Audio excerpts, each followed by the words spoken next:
नमस्कार शेतकरी मित्रांनो. तर आज आपण आलोय जलदुर्गा प्रायव्हेट लिमिटेडला व्हिजिट करायला.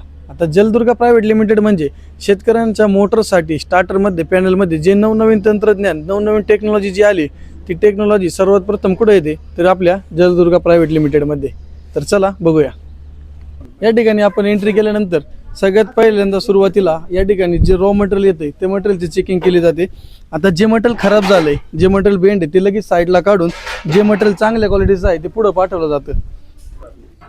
आता हे जे पॅनल आहे या ठिकाणी चेक करून हा पॅनल एकदम व्यवस्थित आहे, कुठे बेंड नाही, त्याच्यामुळे हा पुढे अप्रूव्ह झालाय आणि हाच पॅनल पुढे जाऊन याच्यापासून आपण स्टार्टर तयार करतोय. तर आपल्या जलदुर्गा प्रायव्हेट लिमिटेड कंपनीमध्ये प्रोडक्शन हेड आपले अमोल सर आहेत. अमोल सरांकडून आपण आज माहिती करून घेऊ की आपल्या जलदुर्गा प्रायव्हेट लिमिटेडमध्ये कशा प्रकारे प्रोडक्शन चालतं आणि आपले पॅनल स्टार्टर कसे बनतात.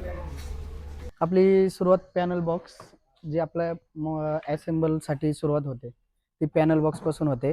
त्याच्यानंतर आपले डीप वायरिंग होते. त्या डीपसाठी आपण ही डीप मशीन आहे.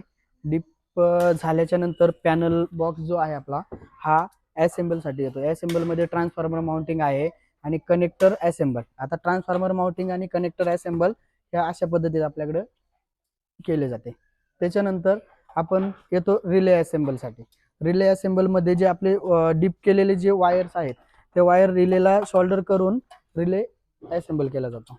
आपण येतो मिनी पीसीबी. जे आपले छोटे पीसीबी असतात जे 3 फेज सर्किटसाठी 3 फेज सर्किटसाठी जो पीसीबी वापरला जातो तो पूर्ण इथं माउंट केला जातो. त्याच्यानंतर आपण येतो इथे आपला कनेक्टिंग वायरिंग. जी आपली राहिलेली जी एक्सटर्नल वायरिंग आहे ती एक्सटर्नल वायरिंग जी आहे ती पूर्ण इथं असेंबल केली जाते. Install city coil. आता इन्स्टॉल सिटी कॉईल साठी आपल्याला इथं जी आहे सिटी कॉईल, फक्त सिटी कॉईल इथे असेंबल होते वायरिंग साठी. आता वायरिंग मध्ये येते टोटल आपल्या इथं आहे ट्रान्सफॉर्मर वायरिंग आहे, रिले असेंबल वायरिंग आहे.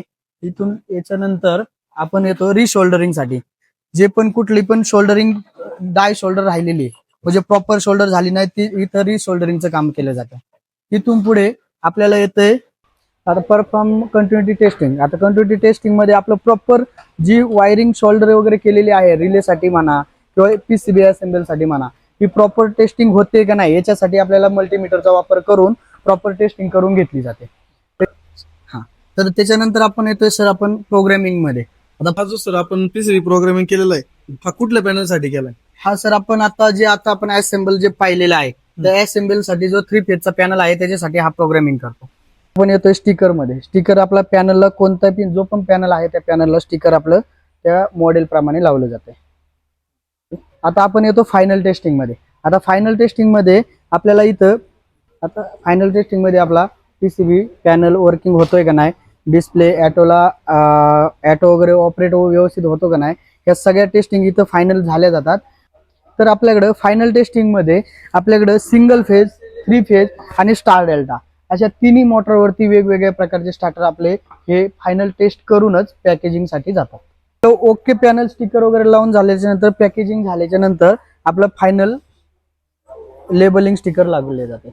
फायनल लेबलिंग झाल्याच्या नंतर आपलं पॅकेजिंग मध्ये जातो. फायनल पॅकिंग झाल्याच्या नंतर आपण येतो बिलिंग होते. ज्यावेळेस बिलिंग होते त्यानंतरच आपला डिलिव्हरी माल होतो. तर सर आपण हे जे प्रोडक्शन बनवतोय हे प्रोडक्शन शेतकऱ्यांपर्यंत पोहोचवायचं तर ते आपण कशा प्रकारे पोहोचू शकतो?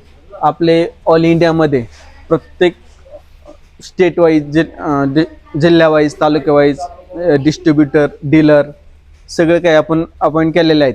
काही प्रत्येक ठिकाणी आपण सर्व्हिस सेंटर पण अपॉइंट केलेले आहेत. तर तुम्हाला याबद्दल अजून काही माहिती पाहिजे असेल किंवा डीलरशिप पाहिजे असेल तर खाली स्क्रीनवर मी आपल्या कंपनीची वेबसाईट आणि कस्टमर केअरचा नंबर दिलाय त्यावर कॉल करा किंवा वेबसाईटला व्हिजिट करा आणि आपल्या कंपनीची माहिती कंपनीचा पूर्ण सेटअप जर तुम्हाला आवडला असेल तर व्हिडिओ लाईक करा, फॉलो करा, शेअर करा. धन्यवाद.